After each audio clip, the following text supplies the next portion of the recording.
How to check for the latest version of Windows 11.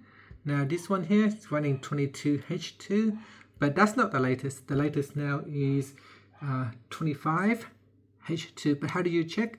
So to do that, we're going to go down, and you want to, we'll close this window first, and we go down to the bottom in the taskbar. Here you right click on this Windows icon, and then click on System. Now in System, you want to go down and click on System here on the left hand side panel. Then we go across to the right hand side panel, and then we scroll down to the bottom. Now at the bottom, you click on About. Here click on About. Then in the Windows specifications, you can check to see which version you have at the moment.